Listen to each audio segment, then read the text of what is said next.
did not. Oh.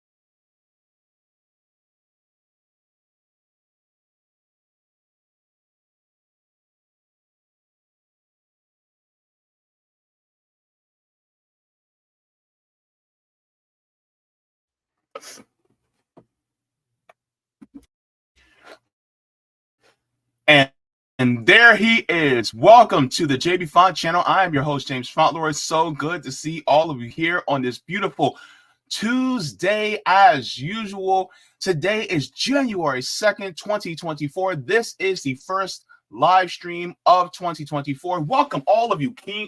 So good to have all of you here. Come on in, sit on down. We're going to have a conversation. We're going to have a great time. So good to see all of you guys here. The Jaybefaunt channel is available on all major podcast platforms, so go ahead and subscribe there. Also part of Revolutionary Blackout Network, so you can see me on Sundays and Tuesdays there. And as well, if you guys have not, you guys can also subscribe to my Substack by going to jaybefaunt.substack.com, so you guys are aware of all email notifications, so then you can catch me when I go live, upload clips, or when I write any articles, so you guys can see me there. So thank you so very much to all of you as well. And if you guys have not, please go ahead and like, share, and subscribe for more Jaybefaunt deliciousness, because that's what you came for. So that's what it's all about. So good to see all of you here. I would like to say hello to all the people who is in the chat. Waba Cohen, I'm going to be talking about this. It says going cashless means the banks can trace every transaction you make, despite cash is legal tender. If you measure your price in money, you should accept it as payment. Otherwise, the business gets all the benefits while people get the cost. So thank you so very much. Good to see you, Miguel, in the chat. We got CBC voter coming in the chat saying happy Tuesday, JB. We have Dana Fairbanks coming in saying, hey, everybody, thank you so very much. We have Roger Meadows also in the chat. Good to see you. Says cashless for U.S. government is all about controlling us, like what they did to Canadian truckers. We're going to talk about that. I'm going to start that. So we're going to talk about that as well. Killian Grigors is also in the chat saying hello to Dana, Miguel, and all the comrades in the chat. Sheila Big says hello to Miguel. Good to see you. Sarina coming in saying greetings, comrades. Going paperless would be a disaster. Never trust tech with this stuff, even if it wasn't inaccessible for many. Thank you so very much. I'm going to start that. We're going to talk about that again. Thank you so very much for the love. Thank you so much to everybody who's watching on Facebook, YouTube, Twitch, Twitter, Rockfin, and Rumble. Thank you so very much for everybody joining in. Jacqueline coming in at the tail end says, hey, everyone, I'm listening while eating my dinner. Well, bon appetit, Jacqueline. Krona Ursa, good to see you as well. So I'm going to bring in, we have a guest today. So I just want to bring in my guest. He is one of the professors of the Midwestern Marxist Institute. We have Noah Krejcevich joining me today. Good to see you, Noah, to have you back. My brother from another mother. Good to be back, brother. I'm here for the deliciousness. So I'm just saying. You're a little too straight for that one. Well, yeah. My wife may disagree. I'm just messing around. What's up, JB? See, this is why I love having you on. This is why you are the gift that keeps on giving. You not only give Marxist analysis, but you also give great conversation. I get some kind of conversation anyway. That's what she said. Anywho, good to see you. So what are we going to be talking about today? Let's get into it, everybody. So we have a couple of things that we're going to talk about. One is banned. Really? Money? Banned? Well, the state of Florida don't think so. We're going to talk about that. That's going to be a very interesting story. And then also we're going to be talking about our first story is going to be a deadly 2023.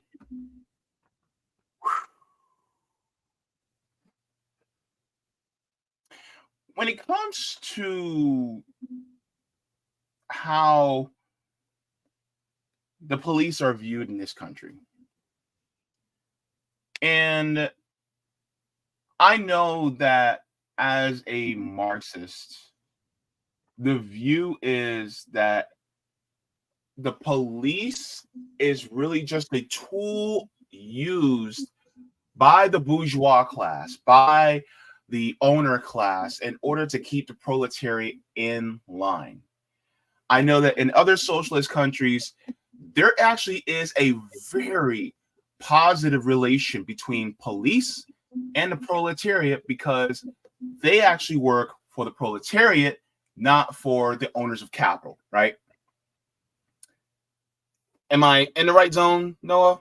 Yeah, and it's important to realize that the police don't necessarily have power over the people in a communist country the way they do here, right? So also it's important to keep in mind that just because this is their material function, sort of just defending the property of people who own property, right?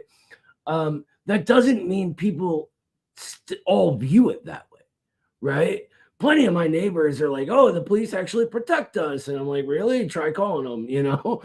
Yeah, right. But that's how some people view it, and we have to keep that in mind. But for instance, in China, right? One of the famous stories from last year that I was just going over is there were a couple of police precinct is what we call it, but stations there that were harassing certain small like street vendor level businesses, right? Mm-hmm. And the people on those blocks came to the defense of these vendors. And they're like, "Get out of here. What are you doing harassing these people every day?" And the cops went away because it's not the same dynamic. It's not the same social relation that we have with police here. Here, if the police start harassing some like a hot dog vendor, we all walk quickly the other way because we don't want to get, beaten or shot or arrested or whatever. They are absolutely empowered to go speak their minds, and they do. Yep, definitely. So there was something that I saw recently that really just smacked me in the face. This was a metric that And it wasn't a cop. Well, Sorry, I would have got more than smacked in the face if it was a cop. I tell you that much. I'll call it with the comedy. It's not my. No, it's all good. It's all good. We like comedy around here. We need to laugh. So let me share with you guys this. If you guys have not, you guys need to follow this website called Mapping Police Violence. So this is great because it shows what police are doing. Because a lot of times especially when it comes to corporate media, we're always told that the narrative of police, we're told through their lens of, oh, we were just doing the right thing, when in reality, it's really contrary to that. And so up here, this banner says police have killed 1,227 people in 2023. That's a lot of people, right? And the funny part is, I just want to say this. Everybody Zionists are crying about 1,200 people being murdered on October 7th. What about the 1,200 people that were killed by police in the United States? Right? It's wild that, and here's the thing. These things, this image right here would not have been here 5 years ago. That wouldn't have been possible to really find online. What you find instead is all of the sort of first fumbling attempts at a real criticism of the institution of policing, right? So you start seeing the sort of Black community is killed at a higher rate than other communities, right? You start seeing these small things, and now we're getting to the point at the end of 2023, and I think it's going to spiral into 2024, that the entire institution is being looked at. I was looking at things like this a few months ago and seeing that for the first time, I'm seeing articles and studies being done, not just on, the trying to separate communities and say, well, it's the fault of one, what happens to another.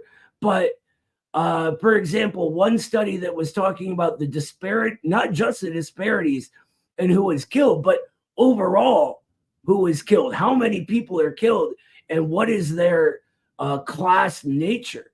And it turns out that white people are killed by police, Black people are killed by police, brown people are killed by police, everybody's killed by police. And those first few steps in the smaller community-based studies led to what we have right now, which I think is just going to get more and more precise and just going to piss more and more people off, which is a good thing. Yeah, definitely. So let me share this. Of course, we know the murders and killings by police is no surprise, but this was a metric that I said, I was just like, wow. Okay. So it says police killed 1,202 people in 2022. Black people were 26% of those killed by police in 2022, despite being only 13% of the population. Now, here is the big one. This table right here. Police killed more people in What? What just happened? Did you hit a paywall? No. Oh, it disappeared for a second. Okay. It says police killed more people in 2023 than any year in more than a decade. So you see this graph here. It says killings by police compared to the timeline. And 2023 is in the red. And if you look, it just goes up from January to December in 2023, 1,227. So by December 29th, just on that day, 4 people were killed by police. So it was really one of the deadliest years on record for police killings in the United States by police. And yet, I don't see an outcry, an outrage that's happening because of this. Why is that?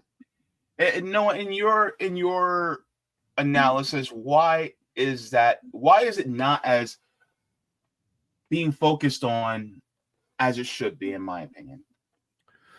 Honestly, I think there's a few reasons for this. One, people have gotten used to it, frankly. Two, remember the uprisings when George Floyd got murdered, right? Yeah.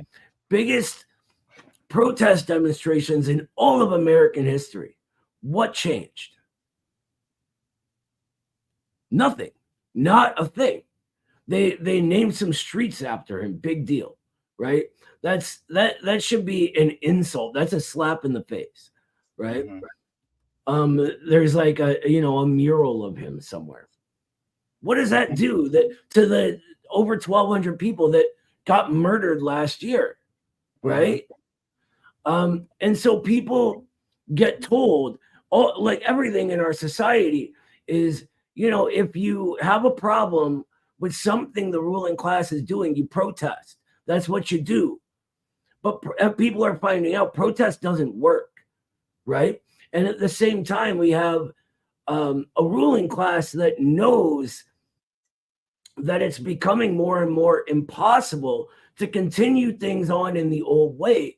So when things like this come up, it's much easier to sort of distort the framing, right? And report on it in a different way, kind of, yeah, it gets reported on, but it's not plastered across the headlines. It's not, the demonizations of Hamas in Palestine, right? Which is somehow more important than Americans right here in this country for them getting killed. Because here, over there, we can't do anything about that. Not really. Here, we can do something about it. It's where we live. It's what we can affect. It's part of us, right? And so there's that. There's the sort of need to keep people put in a box where, one, they're fighting each other rather than the establishment and the state murdering people comes just without, whoa, I'm throwing things, sorry, without question on the fault of the establishment. And then two, people don't know what to do about it anymore. Yeah. Because protest is failing us, just failing us. They keep doing what they want. We protest, they go, oh, great, keep protesting. Wonderful, yay, we support your protest, right? And nothing changes. So what do we do, right? I mean, with Marxism, we know the answer. So it becomes incumbent upon us to organize a way where we take action that can actually change something, right? And what is it? I mean, that's nothing less than revolution. You're not going to stop a bourgeois police from murdering people. They have to. This is how they must be trained in order to do their jobs in this modern era.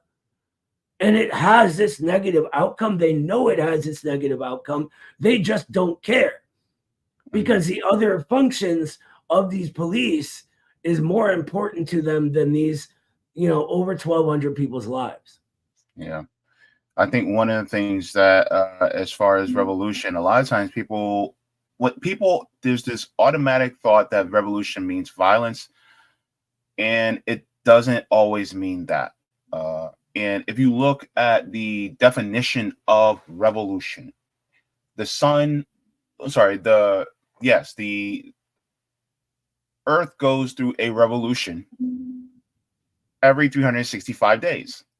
It goes through a revolution every 24 hours. It's called a revolution, meaning a turning around, a complete 180 from the old to the new.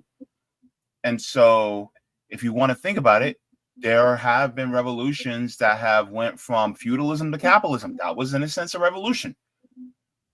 And so, in that being said, there are other things that you can do to affect it that also doesn't mean, wielding a firearm. It means teaching. It means helping people in your area in regards to mutual aid. That's also part of the process of revolution too. So I wanted to ease people's fears in thinking, oh my God, it's going to be Mad Max Fury Road and we're going to be going after everybody, with guns ablazing, like, revolution. Like, that's not always that. Revolution also means that we are prepared for self-defense against the state that is inevitably going to act in a violent way. When I'm probably dating myself here, but when I was learning Marxism, the basics, right? My dad was teaching me, and he compared it to a record, right? What the speed of a record was measured in RPMs, revolutions per minute. Right. And every time that record turns around, it goes into one groove higher, right? And one groove higher and one groove higher. World revolutions are doing that exact same thing. It's society going through a full formal 360, right? And turning around and going the other way on a higher level of development. Lenin calls this development in spirals, right? The word itself comes out of the Copernican revolution. Like you were saying, the planets are revolving around the sun, having revolutions around the sun. Each planet has a revolution once, however many hours or whatever. And the other mistake is that people sort of, just because of the way we're taught to look at things, come to a sort of assumption that we will revolution, right? That a revolution happening is because all of these revolutionaries get everyone to agree with their ideas, and suddenly, poof, we will it into existence and we change things, right? But that's not how it functions. The society we're in has general laws by which it's changing and moving and developing. And we get to what Hegel called a nodal point at certain times, right? And this is the point we call a revolution, a change, right? Where the only way we get to a new thing is because the old thing has laid the foundation for it. So for Marxism, what we want to do is figure out a way that we can sort of participate in this process that's already happening, right? Lastly, I don't want to ramble at you, brother. This doesn't have some like pre-formed or pre-thought of form it takes, right? Where, you know, what's going to happen in the US is what happened in China. That's kind of silly, right? I mean, especially thinking that that was a peasant revolution and we don't have a peasantry here and never did. But it arrives in the particular sense. A revolutions are a universal process that happens in every society in different times and places. But for a universal to be real, it becomes concrete in a particular situation, right? So the next American revolution, or this will be our fourth revolution we've had in this country, right? Will come out of the conditions that are here right now and the people that are here right now, understanding, even if they're still confused on things and still haven't learned certain political lessons that they have to learn through experience, the people that are already understanding there's something wrong. Something ain't working anymore. And so we begin looking for answers, right? Thank you very much for that analysis as well. So I want to share this other table here. As you can see, this says Black people are most likely to be killed by police. It's 3 times as likely as white people to be killed, 1.3 times as likely as white people to be unarmed. So there's that table. It says 95% of America's major city police departments kill Black people at higher rates than white people. So this is actually a graph, and it shows, it says anti-Black disparity, which is in red, versus the gray, which is no anti-Black disparity. And the one with the highest, as you can see, is in Wichita, which is way over here to the right, versus all these other cities. And it goes up, especially starting in Virginia Beach, Cleveland, Atlanta, Pittsburgh, and Minneapolis. So it just shows that disparity as well. So this is a really great website, and I encourage everybody to take a look at this. This is a great resource. But I also want to share something with you guys, because the thing is that this doesn't tell all of the story. And one of the things that I also wanted to share with you guys is that even though more police have been killing people, people usually think, oh, well, that's because of, for the reasons that we've known that crime has to be going up. So, of course, police killing would go up at a commensurate rate. But that's actually wrong. Let me share my screen really quick, because it's not going up at a commensurate rate. Let me share this.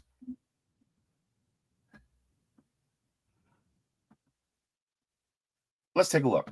Despite viral videos of smash and grab robberies in department stores and scenes of chaotic theft and violence in major U.S. cities, crime for 2023 in almost every category is down. Down, you say? Wait a minute. why would it be down if we have all these police killings? Huh. Interesting, right, Noah? Yeah. If you want my opinion on it, it's because the ruling class is not stupid. They know things are broken, and they know people are getting pissed. And so the police forces are militarizing more than ever before in our history. People are, the cops, even the way they choose who is allowed to become a cop in most cities is based on personality tests, right? They have to be able to react quickly under pressure. They have to be able to deal with trauma and causing trauma. And there's a few other qualifiers. I forget what they are. But the problem is these personality types they look for are also the ones that are prone to irrational violence, that are prone to domestic violence, that are prone to react with violence first. So these are the people that, one, they're giving literal military training to, not, just protect and serve, but military training. And then two, they're put into a situation that is a lot like a war zone, right? They go into communities they're not from, where they know no one, on purpose, because that dehumanizes the people they're there to police, not protect, but police, right? And so it makes a violent outcome in all of these things more likely, which with each category that gets fulfilled. And so it's no wonder we get all of these murders, because they're setting it up. They're setting up a situation where murder is a likely outcome. And again, they're trying to get ready for something that they know will be coming at some point, where they're going to have to crack down like never before. And we need to be ready for that same thing. Mm-hmm. Absolutely. Let's continue. That's according to new data from the FBI that runs counter to popular perception. According to a Gallup poll, 77% of Americans believe crime in the U.S. is up compared to a year ago. But violent crime this year, according to the FBI, is down 8%. And while the agency doesn't specifically break out retail theft, property crime is down more than 6%. And murder in major American cities is down 12.7% after going up during the pandemic. We had this really big surge in 2021, and then it started to come down in 2022. Crime data analyst Jeff Asher says the numbers show every category of major crime except auto theft declined this year. What do you think explains the gap here between reality and perception? I think this is only inflamed by social media, by viral videos. You can get one incident, have millions of clicks because this terrible incident happened. It's a notion some Republican candidates have seized on. New York City is a crime den. Chicago is a crime den. You look at these great cities, Los Angeles, San Francisco. Murder in each of those cities is actually down. Other major cities like Philadelphia, Detroit, and Atlanta show even sharper declines. Though in some places like Washington, D.C., Memphis, and El Paso, murders this year are on the rise. Earlier this year, the Biden administration announced more than $200 million for state and local governments to hire 1,700 new police officers as it continues to combat both crime and how it's perceived. Monica Alba, NBC. Interesting. Yeah. And It's wild, man. The difference between perception and reality. Yeah. I think this is something that communists, socialists, whatever, have failed at combating. That we're supposed to be the ones like creating a path between the truth and the people. Mm-hmm. But we failed. I mean, look at that disparity. So why? That's my question. And I think a lot of it is, there's a failure with the last period of history's left, but also the media machine. This is all new. The way propaganda works in general is new. Social media, this is all new territory that we should be learning, familiarizing ourselves with, etc. But too many people dismiss it, and it is the ideological battleground of our era. I mean, if the Bolsheviks wouldn't have had their newspaper, Lenin himself says they never would have won. And we don't have that. Sorry to rant at you, brother, but just interrupt me if you want me to stop. But this is what we need to do: is create not just an RBN and a Midwestern Marxist Institute, but a network of all of these different places that share a connection, and just as the bourgeois media does, push the same thing at the same time to make those algorithms work for us, rather than we all do a fantastic job on our own in this sort of more isolated way, band together and do what we're supposed to, we're always saying we're good at, organize, right? But that's just me. I don't know. Of course. Thank you so very much. And one of the things I want to bring attention to people is this is why a lot of us, especially the proletariat, are now mobilizing to do things like ending qualified immunity. And I want to share this. I had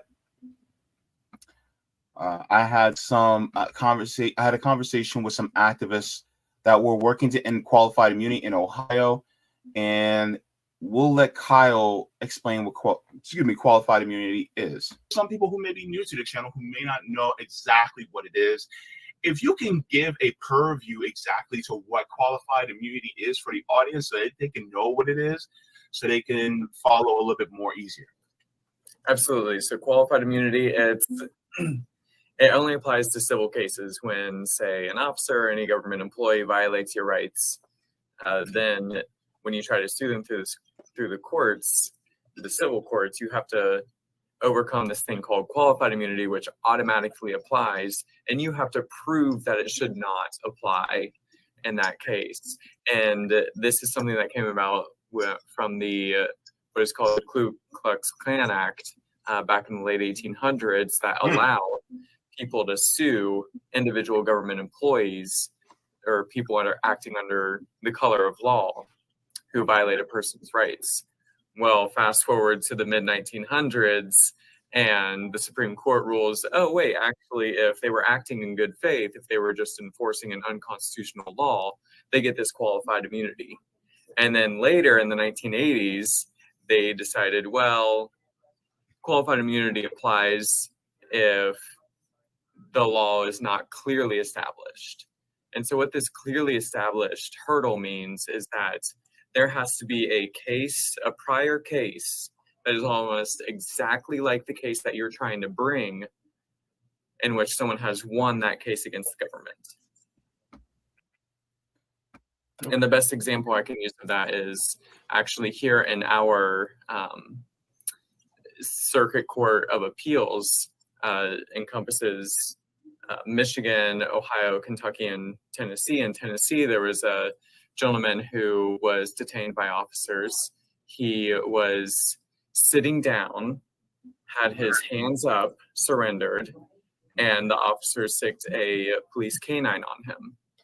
And they got qualified immunity when he went to sue because the similar case, the person was lying down and not sitting up when they had the police canine sicked on them.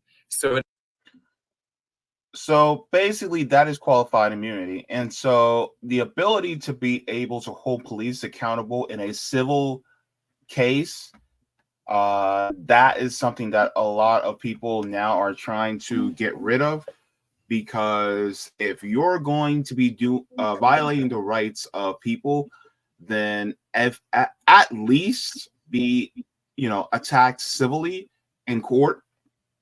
People are trying to do that. I see that as yeah, is it necessarily revolution? No, but is it mitigating the harm done to the proletariat? Yes.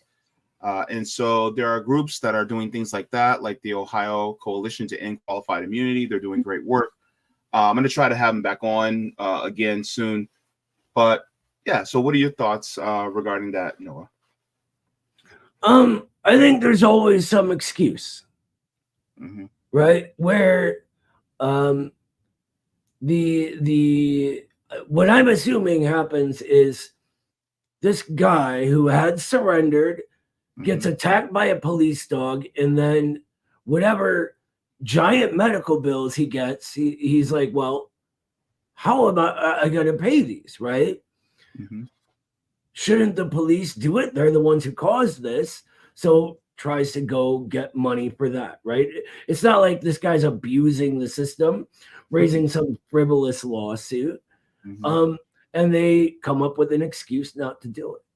Because the point isn't to get justice, right? The point is to protect these institutions and not begin a precedent where people will be all right and be able to fight back even in a small way. Because once you do that, you open the floodgates. You say that gets covered in some sort of media story, right? Wait, we can sue the police and win. We can fight back and win, and people get emboldened by that. And they don't want that. Of course not. Imagine millions of dollars being pulled out of police departments for all of these lawsuits, because this kind of thing happens all the time. I can't even tell you how many times I've gotten beaten or mistreated by cops because there's too many, right? I grew up on the east side of Cleveland, brother. It was not a cushy little suburb life for me. But if I would have been able to sue them, I would have been able to go get medical care afterwards, Yeah, definitely. So when it comes to stories like this, just realize that, yes, crime is down and crime has been down. And don't let somebody say, well, it's because we have a large police presence. That's not the case. Because if you notice, poverty is on the rise. And on the rise of poverty, then that means crimes of desperation and lack of opportunity also goes up as well. So one of the things I want to direct attention people to, because a lot of times people go, well, what is the solution that we can do in order to do this? Well, just like I said, you have groups like the Ohio Coalition to End Qualified Immunity. There's probably other groups within your state that are trying to do that as well. If you can support them, at least to mitigate the harm that's being done to the workers, to the proletariat, by all means, do it. If you can participate in mutual aid, maybe even tenants unions, workers unions, things that actually help people so that we won't have to commit crime in order to survive, right? But also, there's also programs like this, and I've showed this many times before. This is 10 Demands for Justice. Of course, Nick from RBN is one of the co-founders for 10 Demands for Justice. And if you guys have not, I highly recommend that you give this a look. And it actually goes over the demands. And so what is one of the demands? One of the first ones is defund the police and reallocate resources to impact the communities. This is really just a redistribution of wealth, taking money from the goons that protect capital and make that money protect the proletariat. That's basically what this is. Because here's my thing, and let me put myself back on full screen again. Here's my thing. If we really want to talk about public safety, healthcare is public safety, housing is public safety, good, healthy food is public safety, right? These things that people usually commit crimes of desperation and opportunity for is because they're trying to keep themselves from dying. If that's the case, then why not make it so that they won't have to do these things in the first place? I see homeboys out there on the side of the street selling Twinkle Twinkle on the street corner, when in reality, they should not have to do that. Why are they doing that? Partially because they can't afford to be able to live because of housing. They don't have health care. They don't have adequate transportation. They don't have proper education, because the thing is that we charge up the wazoo for education. So with that being the case, you're literally causing an unsafe environment by putting a paywall between what people need to have to survive. So that's my thing. Take the money away from these elements and put it so that people can actually live. We supposedly have a country built on 3 essential rights that were supposedly fought for and won from the British, as 1776's bourgeois revolution kicks the British out, right? Mm-hmm. The right to life, liberty, and the pursuit of happiness, right? These are supposedly foundational. Yes. And it's not that the Sons of Liberty, etc., didn't believe they were fighting for these rights, but that the bourgeois social relations created as capitalism comes into being failed to deliver them.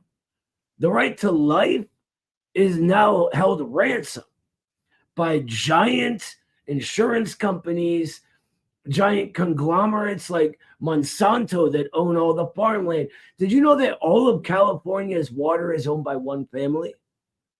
The Resnick family. Look it up. That is wild. That is our ability to have life owned by some basically like feudal landlord, right? And then ransom back to us piece by piece. What about liberty, right? If you don't have that life, that right to life, you cannot have liberty. Speaking of which, we need to, since these things are held ransom, we need a way to get the ransom money, right?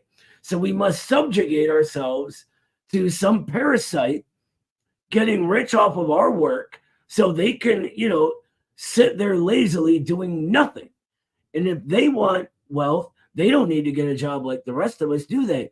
Because we're the ones doing the jobs. So there goes our liberty. And if you in order to have a pursuit of happiness, you need those first 2 things. Because if you don't have those 2 things, you are not free to pursue that happiness. And so you said something a little earlier when you talked about tenant unions and such, right? I think one of the major organizing foundations we should have going into this new era is debt striking, right? Recently, student loans, the payments kicked back in for, I think, 48 million Americans, right? Or no, it was 49 million owed something based on one small section of the loans, and like 30 million of them had to pay starting last month, right? 9 million did not pay. Spontaneously did not pay. Mostly because most of them couldn't. But imagine if that were organized. And we do it at a specific time during the fiscal quarter or whatever round of speculation they're in. And imagine it done in concrete networks of people designed to take power away from those financial institutions holding our rights for ransom and take it back. Not ask for it, right? But take it. That is possible with a well-disciplined, educated, organized People's Party, Communist Party, whatever you want to call it. That is absolutely possible. That is just what I've been thinking about lately.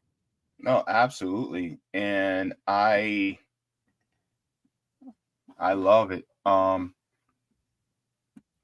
Sheila B, it's Midwestern Marx.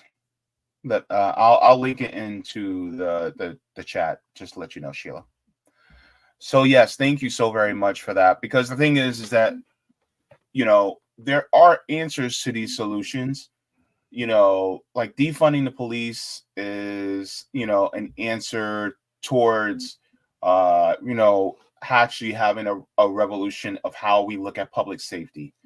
That is, something in the meantime until we can actually have a true proletariat that is protected by the interests of the proletariat via a public safety force. I mean, do you know how much money it costs to get this military training they're given? It's insane. Let's ask Israel, because they're the ones who do the training. Exactly. They're being trained by the IOF. One is wild. Why would we have our own martial arts experts and intelligence experts, etc.? Why Israel? That's a very good question. Why Israel? But secondarily, millions upon millions upon millions of dollars are wasted just in that, right? And I know I'm super active in my local community here, right? And I know our cops, the actual individual cops, are barely paid enough to live on. So where is all that funding going, all that money going? It's a good question, right? Yep. Ain't going to the cops. Nope. And unless you're a cop in the big city. Well, unless you're like some kind of fancy officer, or you know what I mean. Absolutely. So that's one of the things that I, wanted to, tell people about. That's that story regarding police. And so don't let anybody tell you otherwise. Well, oh my God, there's so much violence and crime is up. No, it's not. It's actually down. In fact, let me share this really quick with you guys too. This actually accompanied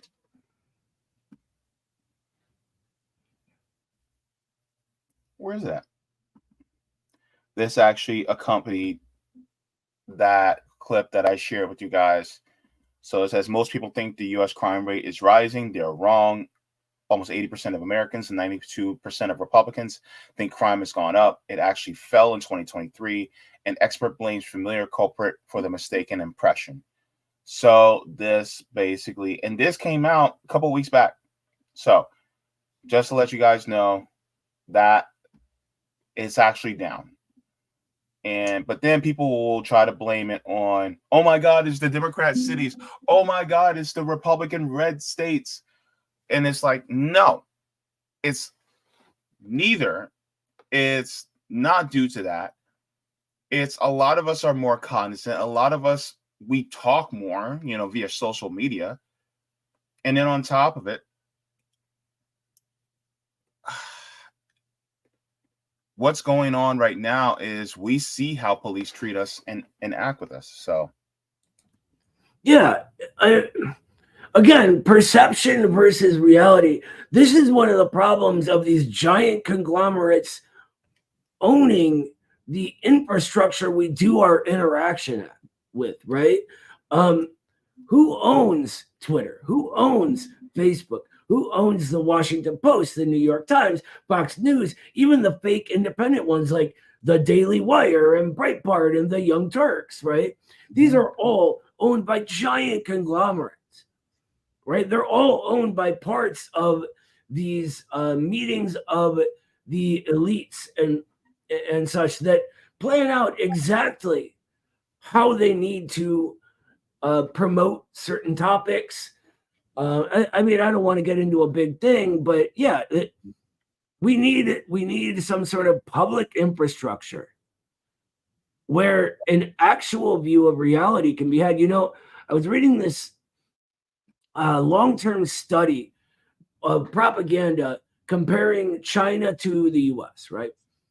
People are often told that China is this highly propagandized country where people are all, oppressed by oppression all day, and they eat the fruit of oppression trees, and at night they go to bed in their oppression beds, and all they do is get oppressed all day long, and they're only allowed to talk about how they're oppressed, and if they speak out, the oppression fairy comes and bops him on the head or whatever it is, right?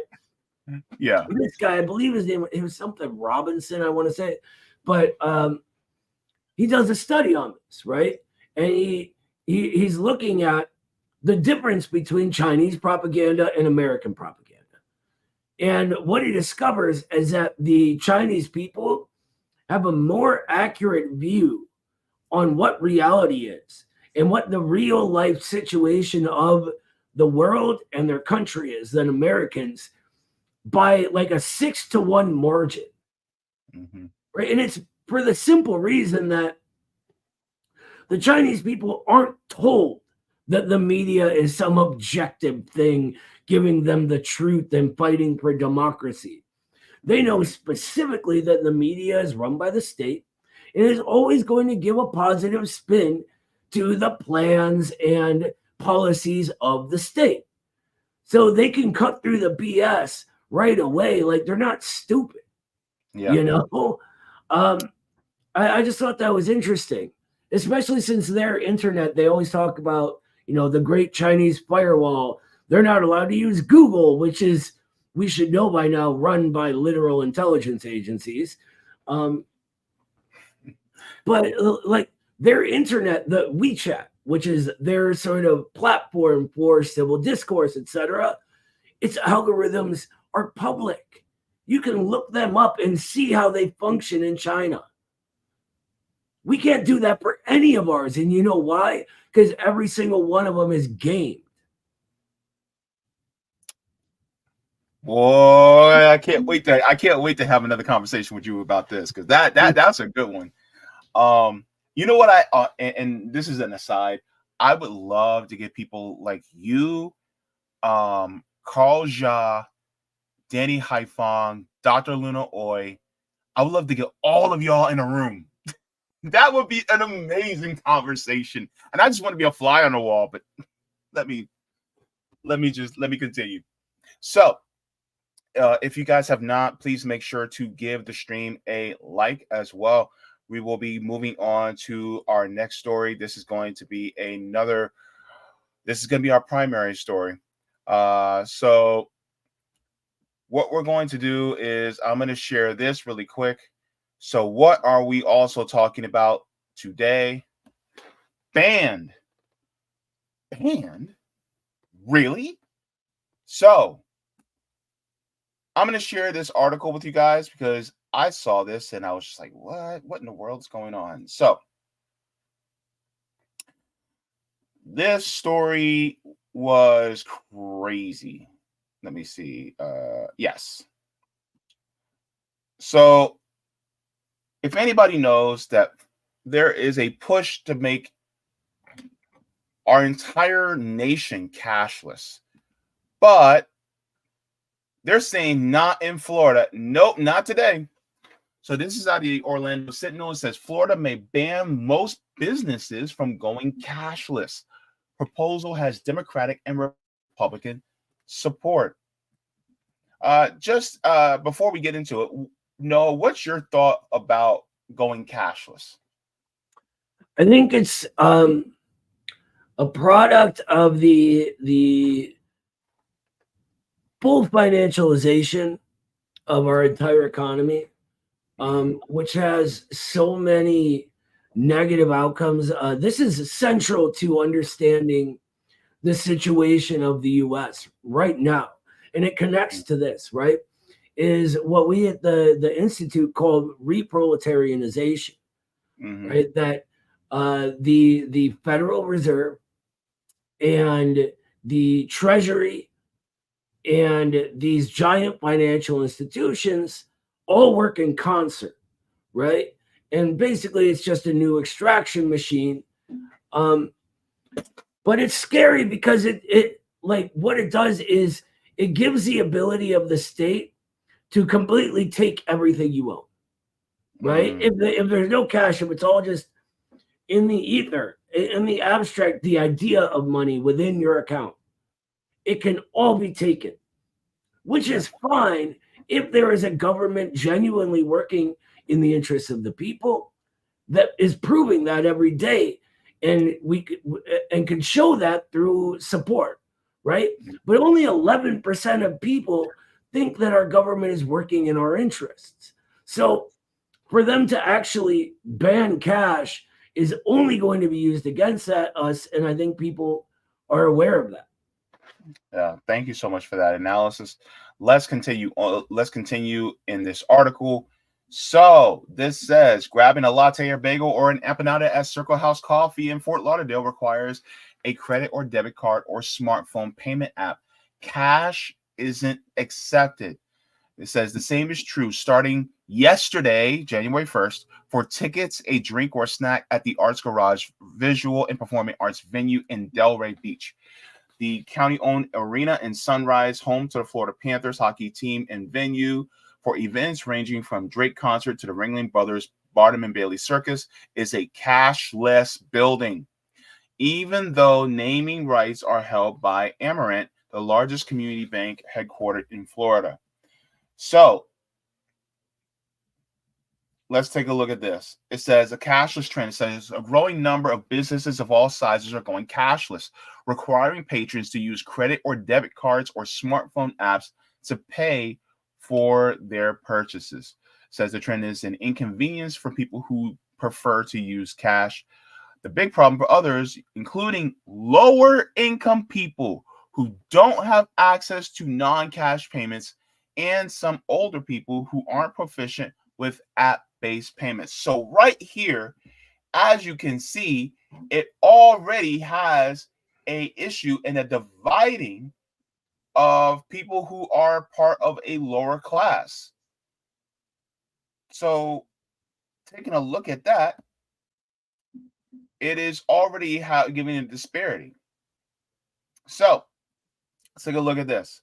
It says Marjorie Waldo, president and CEO of the Arts Garage in Delray Beach, said the overwhelming majority of people already use credit cards to buy tickets, spend at the bar, and make donations. One recent night, they said about 25% of the drink and snack sales were made in cash. The New Year's move to cashless payments will make for a better experience to patrons. That's what they say, which is, it may be for some. And then they go over how it is more efficient to go cashless. This is their explanation. And Noah, you're gonna catch this right off. So it says, they say it is easier for cash to not be counted by the bartender at the end of the shift and at the back end, then verified by the house manager at the front end or the back end of the shift, and then counting by the leadership team, and then physically taken to the bank. It is not difficult to accept cash. It's just a little more streamlined and easier and less time consuming. What does that read to you, Noah? I'm sorry. Are they saying people can't fucking? I am so sorry to swear. Are they saying people are like having a hard time fucking counting? I was a bartender for a very long time, by the way, before I moved back to Ohio, and that is insane. Counting money is not difficult. What it does is that tip jar, it removes it entirely, right? There's that. Any bartender is going to get a lot less tips, but what it sounds to me like there's some deals going on with the credit card companies. I say you're absolutely right on that. I agree with that. I also want to add this. They want to cut down the time it takes to do the job so that they can pay people less. Oh yeah, there's that too, of course. Any way that they can sort of cut down on that variable capital expense, right, is very important.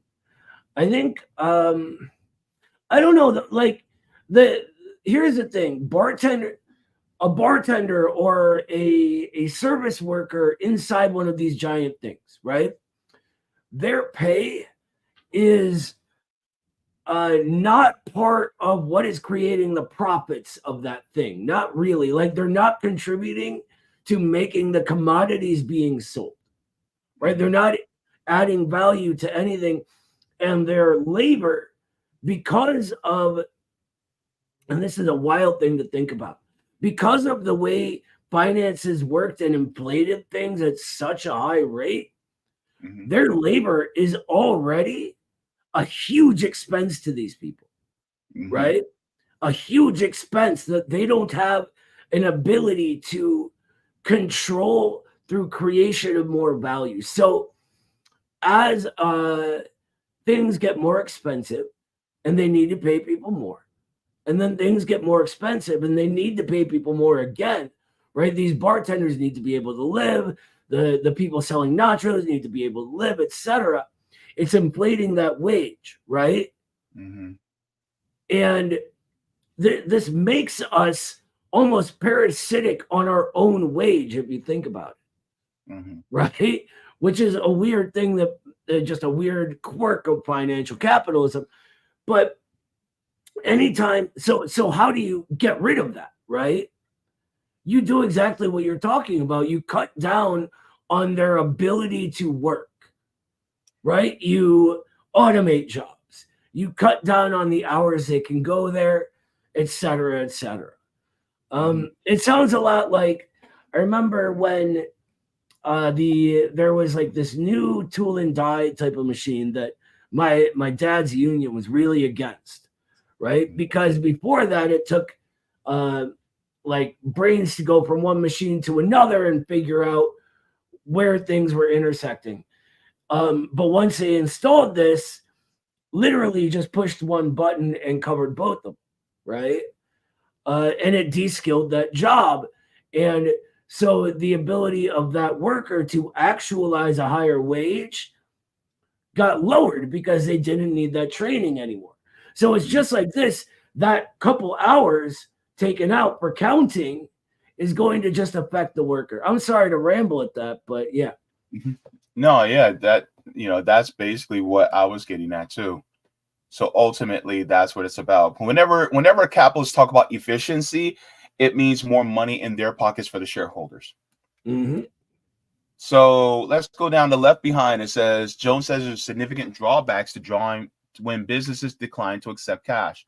Says we're definitely leaving some people behind. Payment methods like credit and debit cards aren't as available to lower income people as to those with higher incomes. And older people aren't as lucky to have or be comfortable with payment apps as people who are millennials or younger. So that's another variable. It says when cash isn't accepted, you're basically disenfranchising or cutting off entire communities. So, and then this one's talking about how they're trying to make it there's no cash. There's no there. All the venues are cashless. So this talks about the legislation, Senate Bill 106, House Bill 35. Says will require most businesses to accept cash payments and prohibit them from charging a fee or placing conditions on accepting cash. They had to accept cash for any transaction involving any purchase of any tangible good or any service. It will apply to business operating at a fixed location from a vehicle or mobile space or from temporary physical premises. So basically, this says you guys have to still charge no matter what. You guys have to still accept cash. Even if you don't want to, that's how it has to be, because you are not going to be disenfranchising other people within the state. And I'm so surprised. I really am. That the Democrats and Republicans there in Florida aren't on the other side of this. I would have put money on them being with the credit card companies on this. I really would have. it is interesting. And the fact is that in Florida, of all places, this is why I'm just like, this is interesting, because they're saying, no, you are going to still keep using cash. And one of the things that I think is really important that a lot of people don't think of is that you also put a burden, not a burden, you also take the ability of privacy away, because when you're using digital currency, you can track that currency no matter what. Mm-hmm. And now how do you track missing people or fugitives? Yeah. And so the money that you are using that's digital, well, the government can see everything you purchase in things that you have transactions for. Now, while in a sense it's like, well, if you don't have anything to hide, then you should be fine. That is true. Do you want government looking at you at every single point of your life? Especially when the government doesn't actually work for your interests. If they are on the side of capital, I don't want them to have the ability to see every little thing I do just so that they can sell me off to the highest bidder. Yep. That's a bad thing. Unfortunately, so my mom has some health issues, so I'm gonna have to run out on you pretty soon, brother. But before I go, I do want to say, this is gonna date me again. A long time ago, a book was written by an anti-communist named George Orwell, right? Horrible human being, snitch, just one of the worst, right? But he writes this book, 1984. And it was supposedly about communism, right? Where the government was watching people 24/7, literally watching from their TVs and other communications devices, like these guys here, right? Mm-hmm. And this was supposedly communism. They did things like changed what words meant in order to control how people thought of things. Mm-hmm. Literally, all of this is happening within capitalist society right now. And people get so sort of just blasted with ridiculous anti-communist propaganda, both pretending it's pro-communist and against it, that they, like, you have millions of people right now who go, oh yeah, that's just because America's communist now, right? Or they go, that World Economic Forum, they're all communists. We need to fight against them. And I'm sitting here like, wait a minute, I'm a communist. I want to fight them too. Why don't we just do it together, right? Like, I don't care. You have weird views, but who cares? You're against them. I'm against them, right? Let's, you know what I'm saying?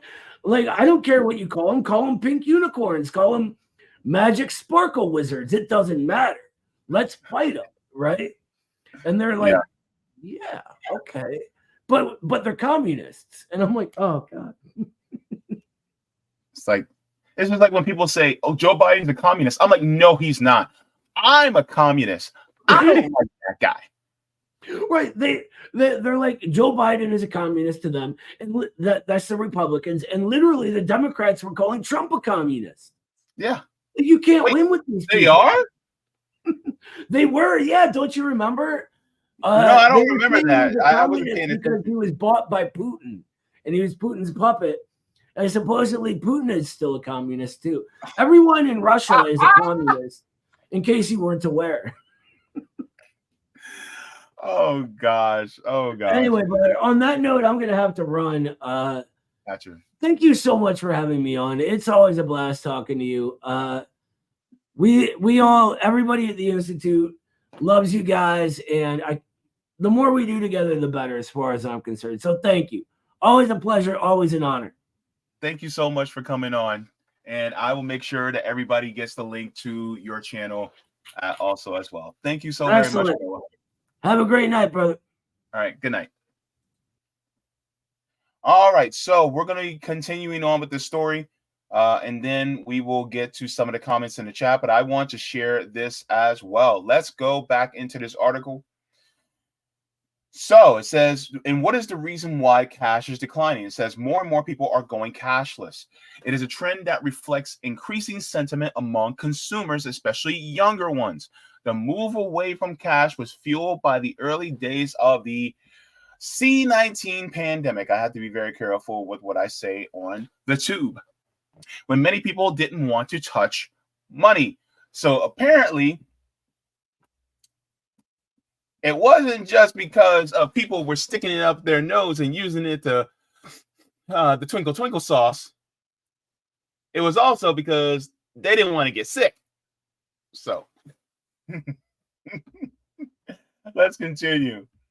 All right, it says 2022 report from the Pew Research Center found that the share of Americans who don't use cash for any purchase in a week has gone up.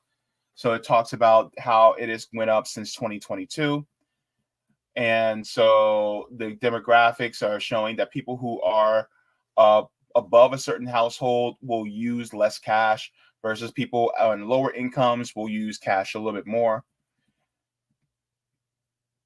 And so this talks about how it's bipartisan support, which is shocking to a lot of people.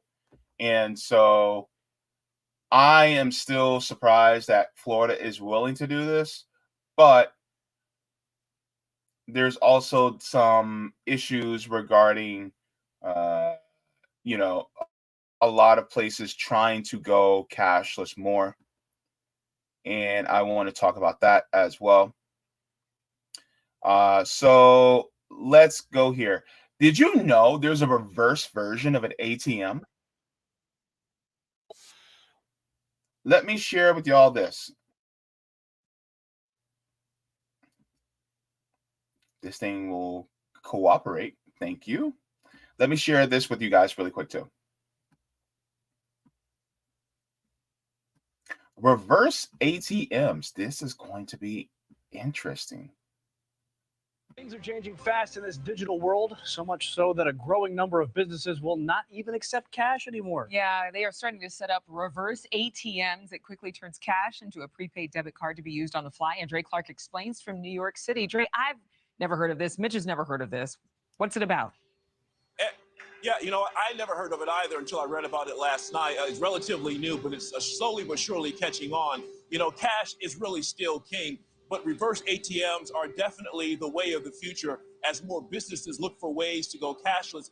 Here at Madison Square Garden in Midtown Manhattan, they already have machines inside the arena that can actually convert your cash into a debit card here. Now, here you can see exactly how it works. You load money into a kiosk like you see here, and within seconds, you can get a receipt confirming your conversion and a prepaid active card. Many of the prepaid cards are either MasterCard or Visa, and you can use them anywhere where those cards are accepted. Some kiosks may actually charge you a $5 fee for the card. Meanwhile, amusement parks, fast food restaurants, and many professional sports venues are already using the cash to card kiosks, and you'll start seeing more of them in airports and on college campuses. Business owners say they like the kiosk because it helps prevent theft and robberies, and it stops the spread of germs that can really be found on a lot of money that's downright dirty. Now,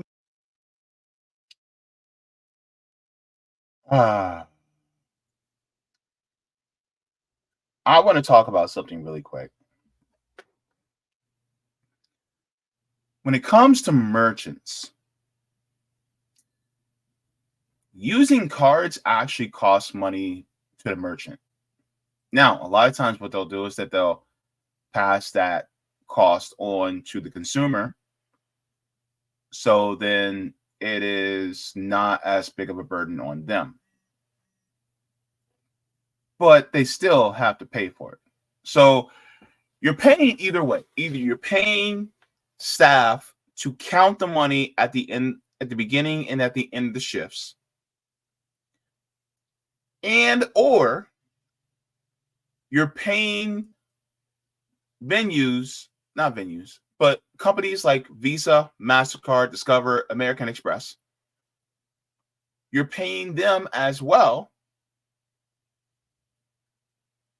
to use their services in order to collect payment. So either or, you're paying. But now there's an excuse saying, well, it's safer, it's healthier, less germs, right? It's faster because all you got to do is swipe. You don't have to count money, don't have to count change, which is true. But what about the privacy aspect about it? It doesn't feel like very private anymore because that money can be tracked. Let's continue. dirty. Now, many people started going cashless during the pandemic because they did not want to touch money and coins, fearing they could contract the virus. Meanwhile, cities across the country like San Francisco, DC, Philly, and New York, they actually have bans on cashless businesses. So business owners by law cannot refuse to accept any cash from a customer. Also, get this, the FDIC says up to 5% of US households, or 6 million Americans, are considered unbanked. That means they don't have either a checking or savings account. They prefer to deal in strictly cash. So yeah, guys, it's relatively new, but here in New York City and other places around the country, this is the way of the future. Send it back to you. Thank you for watching. So that's what's going on, is that we are quickly and swiftly moving to a cashless society as we speak, but Florida says no. Now, here's one thing that I really want to talk about, is who is also behind this. Because yes, naturally, a lot of people want to go cashless as well. But when it comes to the push, corporations seem to be pretty keen on allowing this to happen. And it's like, why? Because sometimes they resist change, but this one, they're pretty welcome to it. Y'all know where I'm going with this. You know. So let me share you something with you. So they said companies like Visa and MasterCard. Well, I got some numbers for you. We're going to take a look at this as well.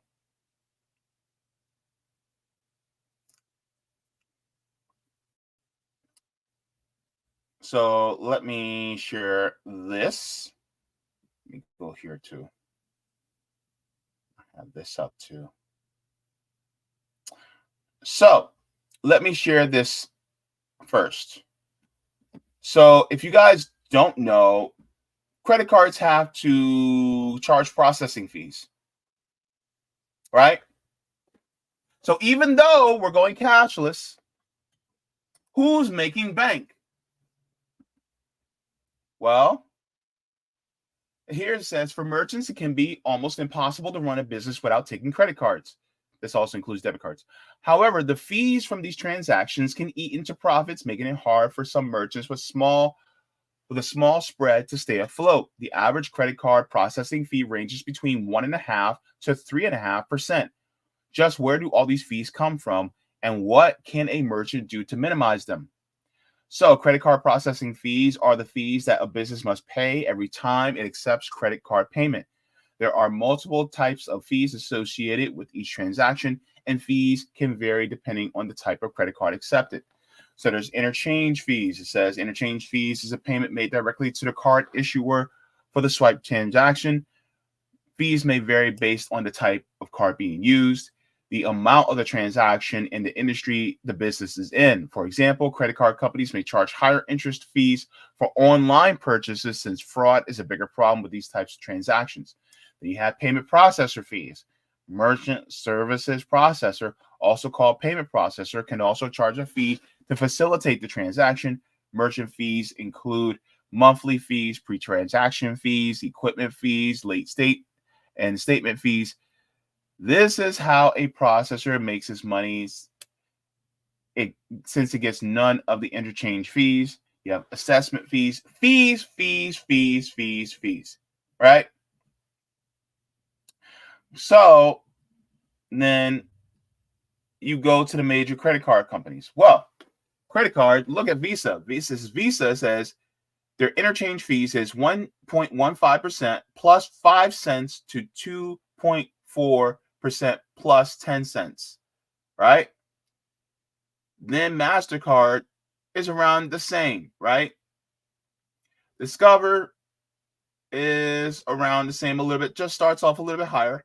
Then, and everybody always tells me this, that American Express always charges the higher, 1.43% plus 10 cents to 3.3% plus 10 cents. So with that being said, they are making bank because every single time you have to swipe your card, they charge. Look, even PayPal and Square, right?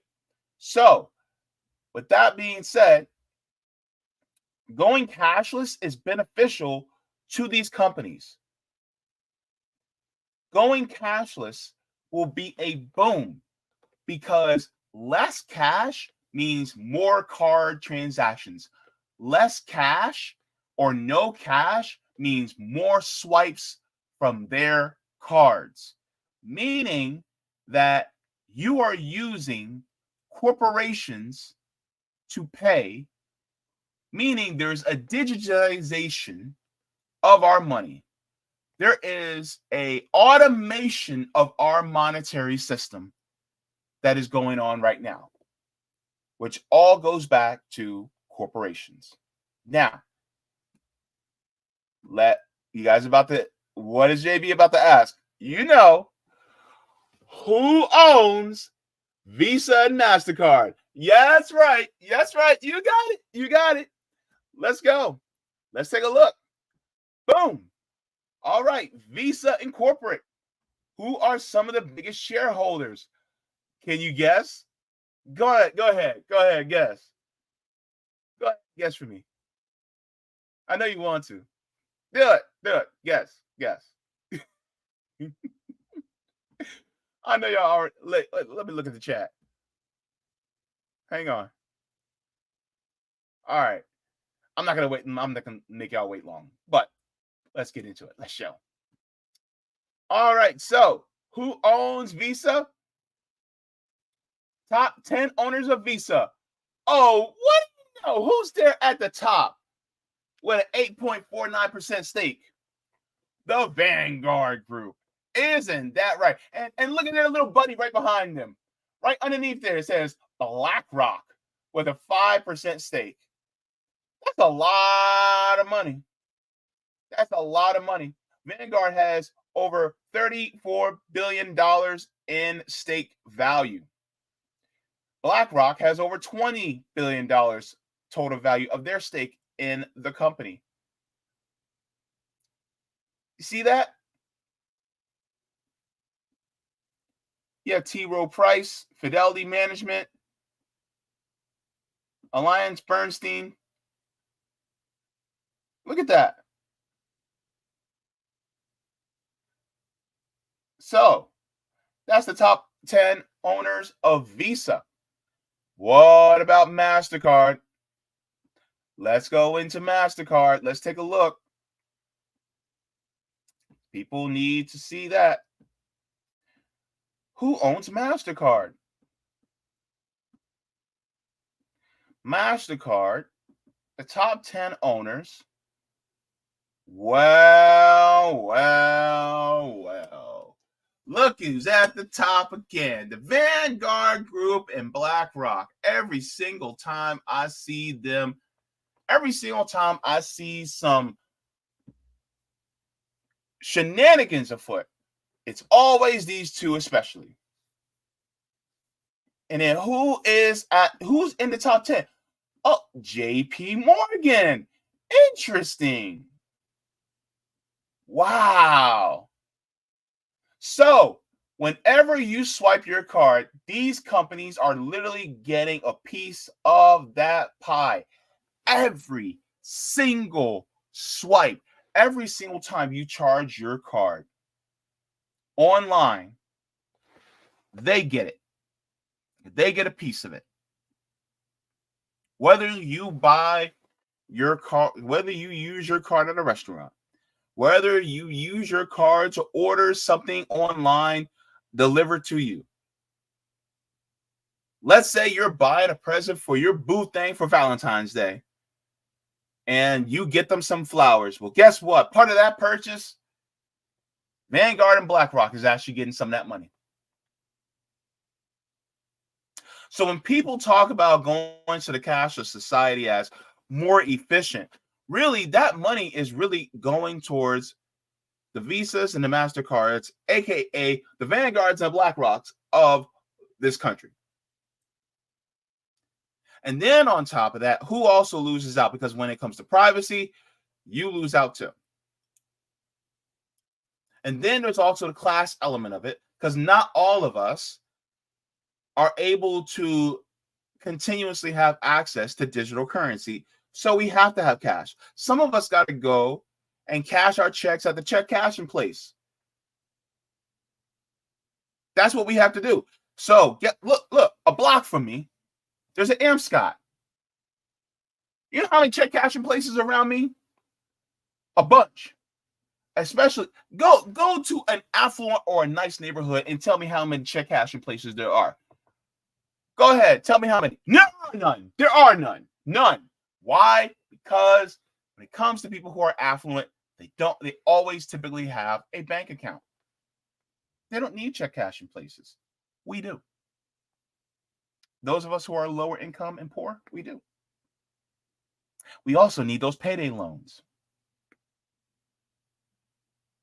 So there's a class element to it as well. And so I'm going to be honest with you. I'm going to have to give some credit to, these politicians in Florida that are saying, no, you have to use cash. You have to allow people to use cash. I'm actually down for that. Because ultimately, when it comes to, and I'm not saying we shouldn't use digital, right? I use digital. But the thing is that we should have the option. We should have the option to be able to use physical or digital legal tender. That's my thing. So yeah. So that's what's going on right now. I just want to thank you guys for that. That's what's going on in Florida. And so a lot of people who think, well, man, there's nothing we can do to stop this. Look, there are some ways you guys can go about it. You can introduce citizen ballot initiatives in your state, especially if you're in a ballot initiative state, and make it so that it's illegal to refuse physical monetary payment. You could have that put into the law, and you can circumvent the legislator. You can circumvent, the state Senate and the state house.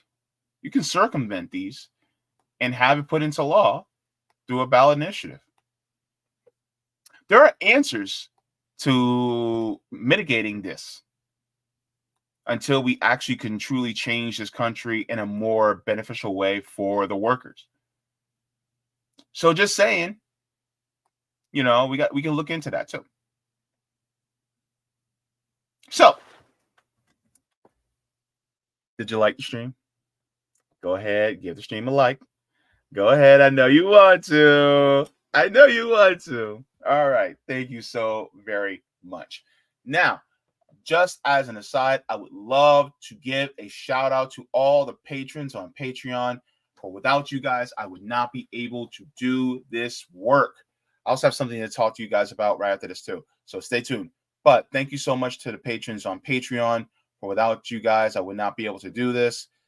You guys make this happen. So thank you so very much. If you guys would like to, you guys can become patrons on Patreon as well as on Coffee. Or if you guys would like to, you guys can send me anything via PayPal. So yes, I am still demonetized. So you guys can do that. Thank you so very much for that. Also, in addition to and furthermore, I also have tiers on Patreon if you guys would like to become a patron. So I will share that as well so that you guys are aware, because I like for you guys to make an informed decision. So here we have it. So you have JB members, Solidarity, Comrades, Jaybefaunters, Super Jaybefaunters, Super Duper Jaybefaunters, and Mega Jaybefaunters as well. So thank you so very much for all your contributions. And I would love to give a shout out to new patrons. I did it in the reading, but I want to make sure I do it for a stream. New patrons, Bunnytown and Sabiha Kazi. Thank you so very much for becoming patrons on Patreon. Without you guys, I would not be able to keep the lights on. Thank you. So while I have you here as well, we are also raising money for mutual aid in Orlando. So if you guys would like to, you guys can contribute to Orlando Mutual Aid. You guys can go to $ Orlando RBN. We're raising money for grocery gift cards and toiletries primarily. So if you guys would like to, you guys can also contribute to that. And I appreciate it so very much because we are trying to raise money for our houseless neighbors in Orlando. And so we're doing that. We're trying to do the damn thing and trying to help out people, especially those of us who are the most disenfranchised. So thank you very much. Hang on. Sheila says, I just got, oh, thank you so much. Shout out to you as well, Sheila, for becoming a patron. I didn't see that on there. I'm sorry, but thank you so very much. You probably just did it. I didn't refresh. But thank you so very much for becoming a patron on Patreon as well. Appreciate it. That means the world. All right. So I'm going to go to the chat. Is there a hair in my eye? What in the world? Anywho, let's go to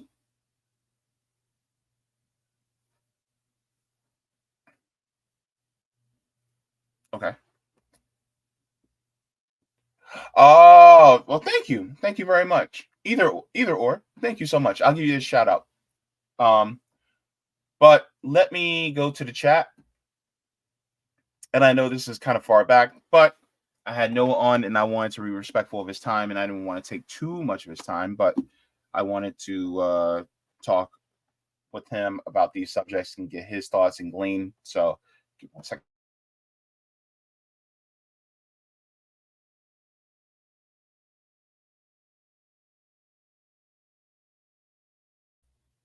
Sniffies. All right. So Dana Fairbanks says, when I think about going cashless, I think about the Canadian trucker convoy that had their bank accounts frozen. Oh, yes. This is another point that I want to talk about. So when you're doing something that perhaps the corporations don't like, who owns the government? It's the corporations. So if they want to freeze your assets, if they want to stop your money, even if you are expressing your First Amendment rights, they can actually do that.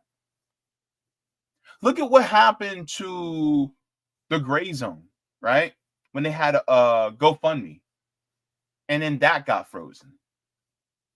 Look at what happened to other people who had a Venmo, a PayPal, a Cash App, and then they said, nope, you cannot use our services anymore. In fact, we're freezing your money.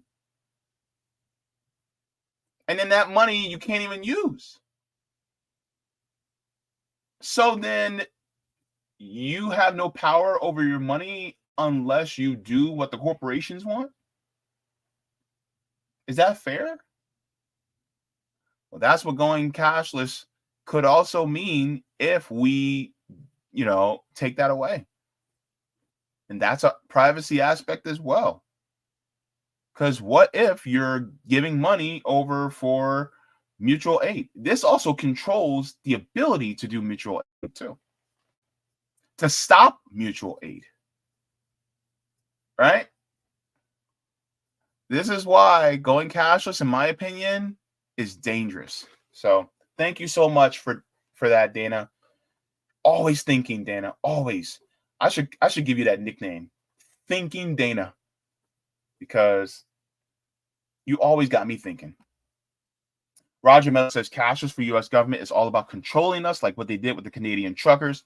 Absolutely. Thank you so very much to Roger, reflecting what Dana just said. Serena said, comrades, going paperless would be a disaster. Never trust tech with this stuff, even if it wasn't inaccessible for many. I agree. Thank you so very much for that. Jacqueline says, talking about clean water, women in Kenya are leading a campaign to stop women and girls from being coerced and to sex in exchange for water. Wow. Yeah. Clean water is absolute right. I agree, Jacqueline. Nobody should be coerced or have to do anything under duress for something like that that is free and given by the earth. So I agree. So let's continue in the chat.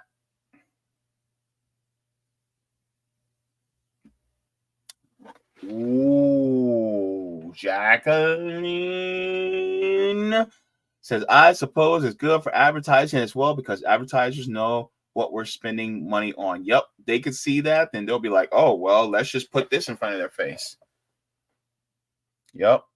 Thank you so much. Cobra Commander got it right. BlackRock. We have Mikhail says, digital currencies will inevitably be tied to electricity costs, etc. Does anyone see those costs coming down anytime soon? Climate change and digital currencies don't mix. Whew, thank you so very much. Pizza the what in the world? That's from Spaceballs. Pizza the Hut. Oh, Lone Star. Satan's crew. God, I love this community. Oh my gosh. Sula says green capitalism is an oxymoron. Absolutely. You ain't saying nothing but a word, Sula. Thank you so very much for that.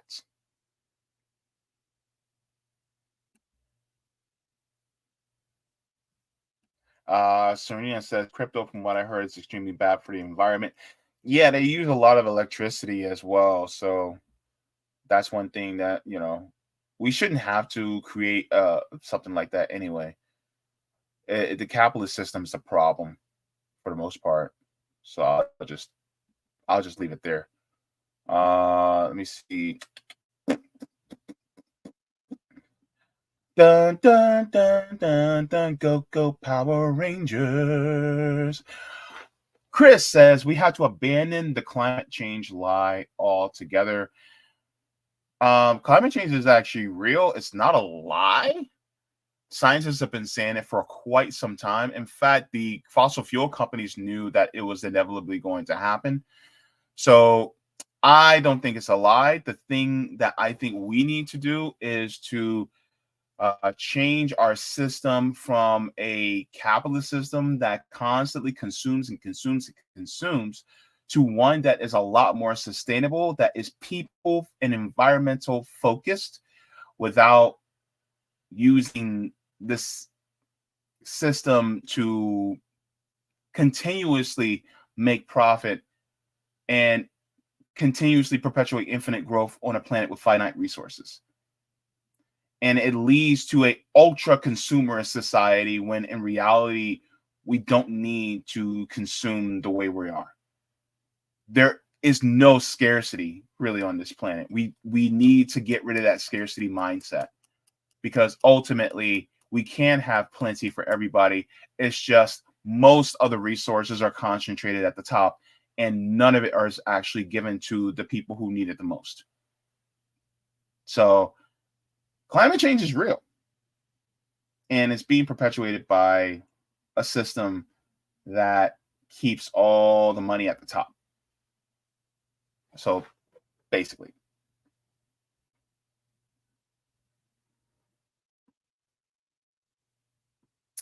All right. So, yep, Mikhail says there is, in fact, a superabundance. Yep. If you take all the people, you can fit everybody on Earth in the state of Texas.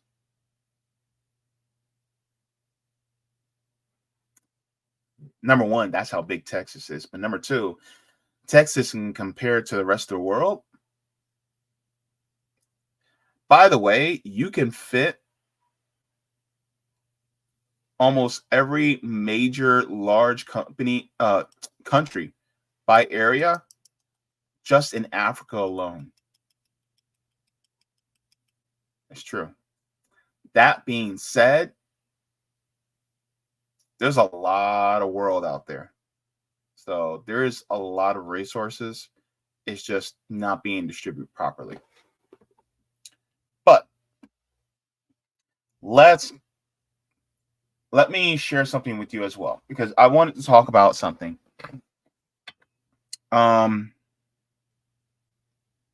So, and I'm not going to be clipping this. So if you want to catch this, you're going to have to watch the live, this part. One of the things that I noticed this morning as I was paying my bills, because it's the second of the month and you got to pay your bills, right? I noticed that when I looked at my internet bill, it went up. It went way up. I was just like, what in the world's going on? Why is my internet bill so high?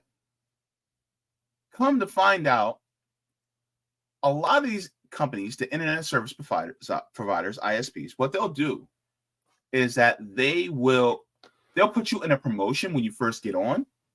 And then once that promotion ends, the price that you pay goes way up, right?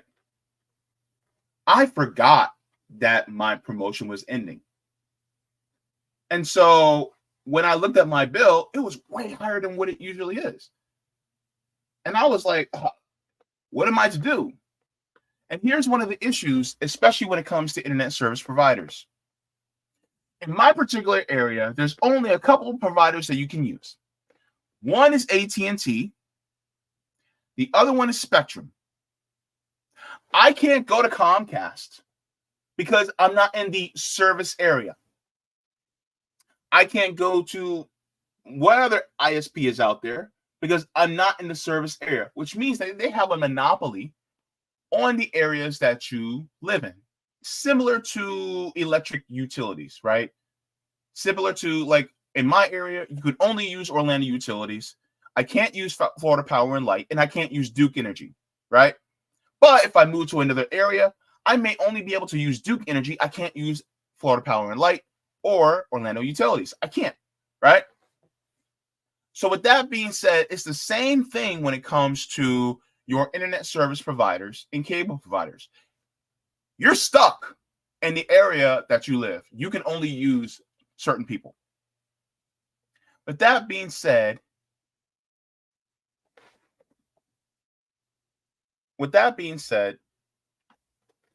you're only relegated to these companies. Meaning, if they raise their prices, where are you going to go? What are you going to do? And so when I see things like that, it pisses me off. And so I called them on the phone, and the first lady I spoke to, I was just like, look, I'm on a fixed income. I have an elderly mother, and my bill went way up. And she was like, yeah, well, that's because the promotion ended, blah, blah, blah, blah, blah. Right? And I was like, well, do you have any more promotions so that I can, stick with it? Right? No, we don't have any more promotions. Well, you can switch it. You can switch this part to this part, and it'll cost you a little bit less. And I'm like, yeah, but I'm still paying way more than what I did last month. So then I said, I'm just going to have to think about it. And then what happens? I put out a tweet asking people for help, and a lot of people gave some help. And I want to share what some people said as well. And I think this was helpful. And I want to make sure that I share this with the audience, just in case you guys don't know. I want to make sure you all know that there are options available just in case. Now, let me share my screen with you guys really quick. Thank you so much to Vedic Counseling for this. Shout out to you. So Vedic Counseling says, I don't know your mom's financial circumstances, but there is a way to apply for a $30 credit on your internet bill if you make less than a certain amount of money. I successfully did this. Since I have Comcast internet and cable, it helped my bill. So she went to a government website called the Affordable Connectivity Program. And there's also another person that shared that as well. I want to make sure I give them a shout out on the channel too, because there's some good people out here who love to help and who are really trying to make sure that people like myself, I'm always okay. So if you are lower income, and you guys can always apply to see if it works for you. I'm just trying to make sure I find this person to put them in the share with them, because I believe that internet is a right now. That's honestly what I think.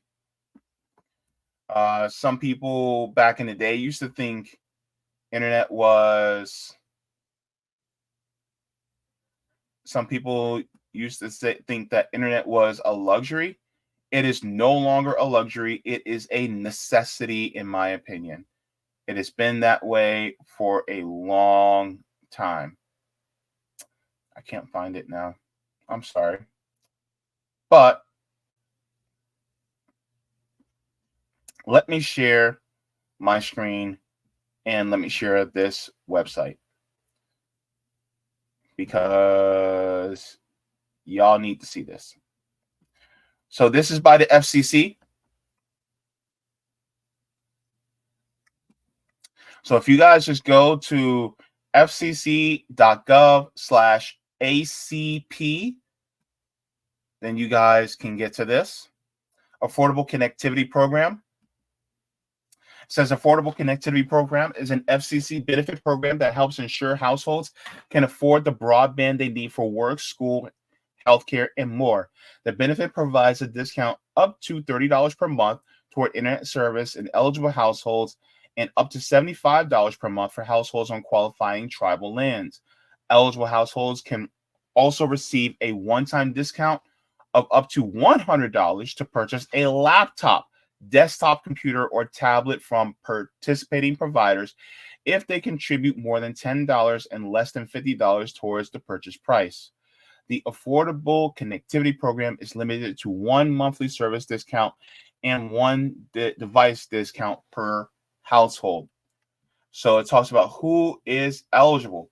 So a household is eligible for the Affordable Connectivity Program if the household income is at or below 200% of the federal poverty guidelines, or if a member of the household meets at least one of the criteria. So must receive a federal Pell Grant during the award year, meets the eligibility criteria for participating providers' existing low-income internet program, participates in one of these assistance programs. So free and reduced lunch school program or school breakfast program. Now, just to let you guys know, in my area of Florida, here in Orange County, if you guys were watching during my New Year's Eve stream, one of the things that I was talking about, how everybody's now getting free lunch. Well, it was almost 70% of all the students were eligible for free or reduced lunch, meaning that most of the people in my area would actually be eligible for this. So let's continue on, because I think this is important. So if you get SNAP food stamps, you're eligible. If you get Medicaid, you are eligible. It says your Medicaid eligibility may be up for renewal. So if you're still eligible, then you can get this. If you get FHA, federal housing assistance, including house choice voucher, project-based rental assistance, public housing, affordable housing programs. If you get SSI, supplemental security income. If you're a new parent and you get WIC. If you get veterans benefits or survivors benefits, or if you have Lifeline, participants in one of these assistance programs, living on tribal lands, Bureau of Indian Affairs, General Assistance, Tribal TANF, Food Distribution, and Tribal Head Start. So Then it also gives you how to enroll. So for this is something that you guys can use in order to save money. So, and it's completely legal. And you guys can save up to $30 a month on your internet bills. So do with that what you will. But that's what happened to me. And I honestly was just like, bump that. Now, another thing you can do is you call back and you let them know, I'm canceling my account. I'm leaving. They don't want you to do that. So they may offer discounts still. And if you can still get a discount, because ultimately, if they couldn't give me none, I was gone. I was gone because I can't afford it. Like seriously. Like my rent is equal to my disability benefits. Like what? So make sure you let them know. If I can't, look, hey, all right, connect me to the department for cancellations. Why are you canceling? I can't afford it. Well, maybe we can do something to help you so you can't afford it. Oh, really? Keep talking. Just saying. So that's it. That's what I wanted to do. So yes. Let me go to the chats in. Hang on. Let me go to the chat in The Rock. I want to make sure. Is there anything in The Rock? Nope, not yet. Okay. So, and let me go to the regular chat here.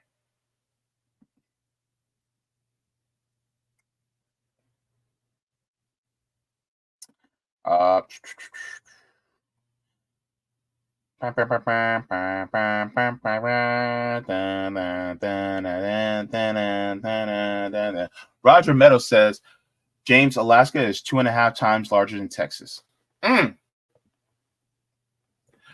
Well, that is interesting. Thank you so very much for that.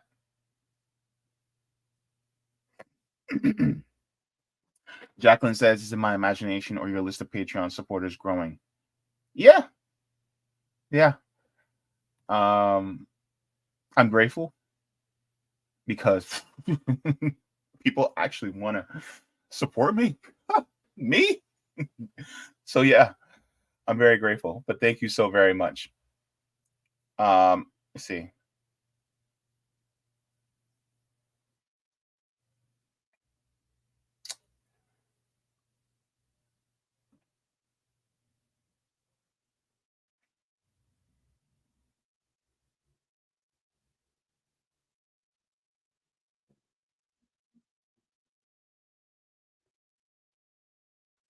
Sheila says we have 0 snow in New York.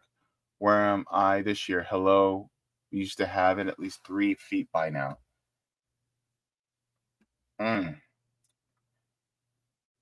That's interesting.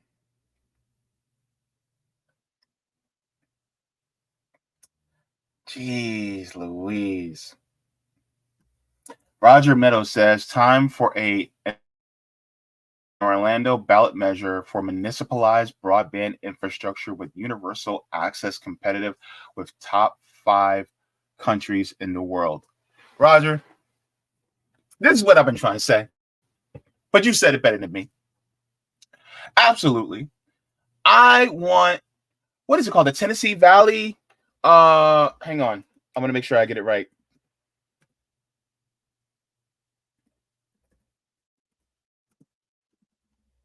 Tennessee Valley Authority. Yes. I would love to be able to have something like the Tennessee Valley Authority where it is municipally owned and operated so that you can save money on your utilities. That's what I think we need.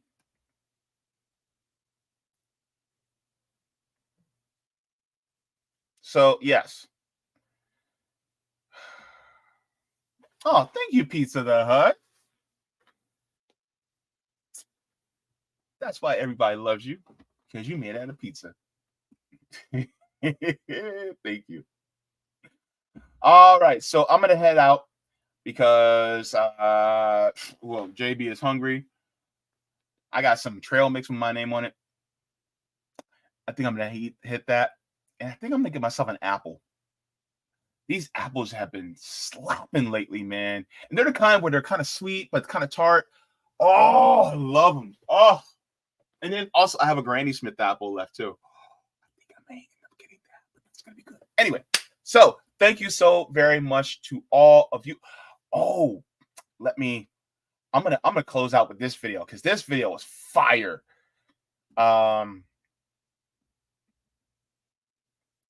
I just want to thank Noah for coming in as well, and really just giving his analysis, especially from a Marxist perspective, about what's going on. I just want to share this with y'all because as I leave, I just want to say, everything that's been going on, especially over the last now almost 3 months, especially in regards to what's going on in Palestine and Gaza, you see workers really coming together and saying, absolutely not, this is not going to happen, not on our watch. So I'm going to say this.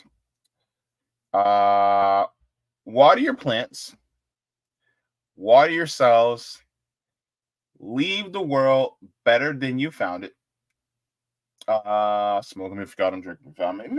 If you ain't got them, then watch something funny or watch something inspiring, because joy is revolutionary. And also, reading is fundamental. I finished chapter 5 of Laziness Does Not Exist. So if you guys would like to, you guys can go there as well. So, and I will also be getting into new readings very, very soon. So thank you so very much for that. But thank you so very much for joining. And forehead kisses to every single one of you. I love you for watching. You guys have yourself a wonderful evening, and I'll see you in the next one. Let's go.